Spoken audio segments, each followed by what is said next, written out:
Matt Mitrogrosso here, creator of Xenoplicity and the Q system that runs on. Today's video, let's talk about encounters, and also just terminology and lexicon that we use at the table, and also just talking about the hobby in general.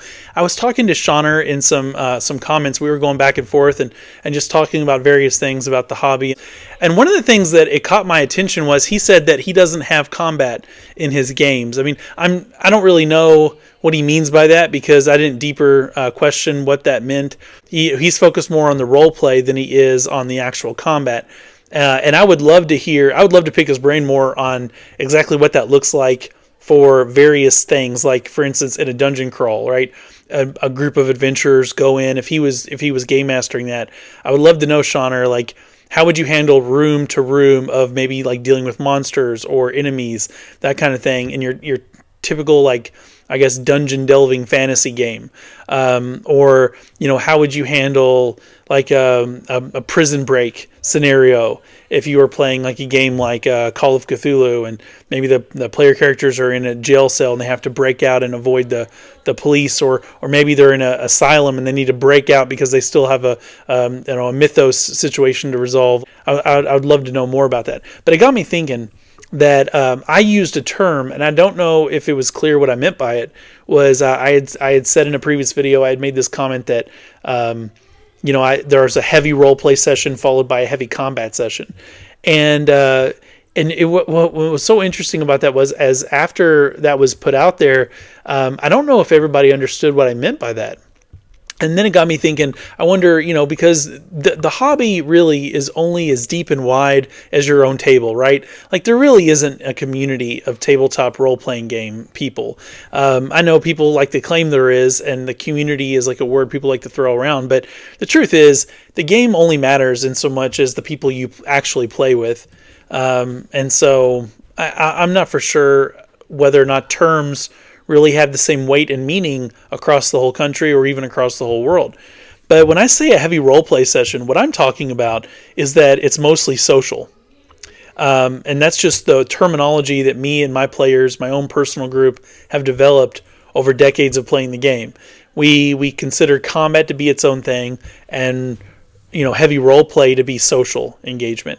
But what's funny about that, we still roleplay the combat. Our combat is role played out just like every other facet of the game. But the distinction is that, every time you're doing something in the game, it's either going to auto succeed, it's going to auto fail, or you're going to roll for it. Now, in combat, normally that means you roll every turn during said combat. And the reason why is because no one knows how it's going to go. It's combat. You take even the most trained professional, someone that trains for combat, like a police officer, and you'll see in real life where police officers will get into a shootout, some kind of fight will break out with criminals, and they will empty an entire magazine or two, and no one is hit. And the reason for that is that when adrenaline's pumping and the chaos of battle is ensuing, right, when combat actually does break out in real life, no one knows how it's going to go. There's training helps, and definitely there's such thing as muscle memory, and obviously the more you train, the more proficient and accurate you're going to be with a firearm or any kind of weapon. But there's a certain point where all of that kind of is up to chance when a fight actually happens. Because there's that randomness, because you want it to be up to chance, you typically will roll every turn during combat. And I've said in other videos when I talked about when to roll in the game that there are lots of times where I will let a player character just go up and kill somebody. And there's no role involved with it, right? You want to go and just murder someone and shoot them in the face on the street. I typically would just narrate that. That would just be role played out. There would be no rolling involved in that. But that's not what combat really is. When two forces are fighting and opposed to each other, and so in that kind of situation, we roll dice, because I don't, as a game master, I don't want to dictate how it's going to go, and I don't want the player dictating how it's going to go. We're going to leave it to chance. We're going to see what happens. It can go in any direction, right? We don't know. That's what part of what makes it a game. But in social situations, we don't roll as often for things. And the reason we don't roll for as often for things, which is why we consider it heavy role play, is because more times than not, it either auto succeeds or auto fails based on the circumstances, right?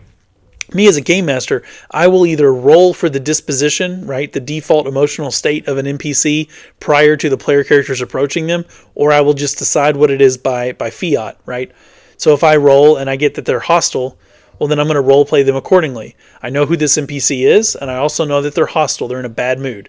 And that's usually enough for me to be able to very, very specifically and decisively determine how they're going to respond based on what the player character, does, what they say, how they approach, what they look like.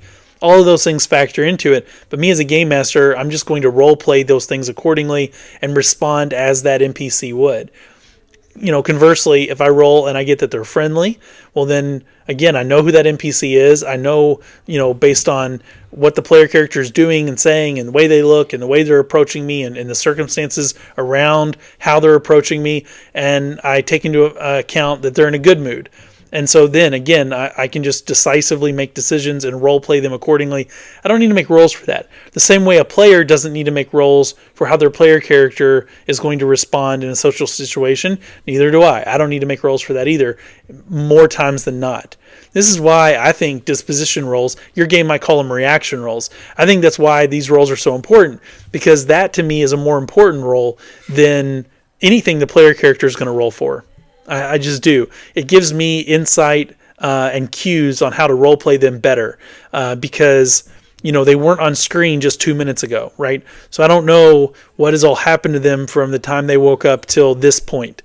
And so that disposition roll, that reaction roll, it gives me a little bit of something to play with as a game master for, okay, this person's normally a really cool dude, but they're in a really bad mood today. So I know they're a good guy, but I'm going to role play him in a bad mood. I like that. I think that's fun. And again, it keeps things fresh and different. It also means that on any given day when player characters meet an NPC, they meet them once, they might be in one type of mood. They meet them the next day, maybe they're in a different mood, right? And so the player characters, the players get to experience these NPCs in different moods throughout the week or throughout the month.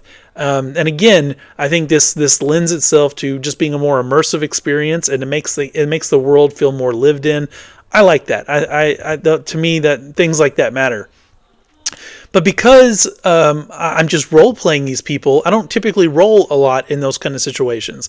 There are some exceptions. There are certain times when me as a game master, I just don't know. I really don't have an opinion one way or the other on how this NPC is going to respond to what the player character just said. It is either so far out of left field, or maybe it's even in a moment where it leaves the NPC breathless, like they're in shock of what they just heard or what they just experienced from a player character, that I do call on a roll for those things. But those are just not as often. And so because so much is more just role played out at the table, specifically by narration, without any dice rolling at all, on the player's side, we call these heavy role play moments. As opposed to combat, which we equally role play out. It's not that we're not role playing them out, but we are focused solely on emergent storytelling during combat, where we roll the dice and then we narrate the results, because we're letting the dice dictate the narration, as opposed to heavy role play, right, in our own words, which is more narrative storytelling. I'd be really curious to know how other people do this. If this is the way I'm describing this, is if this is the way you guys game too, or am I an outlier on this? Let me know in the comments below.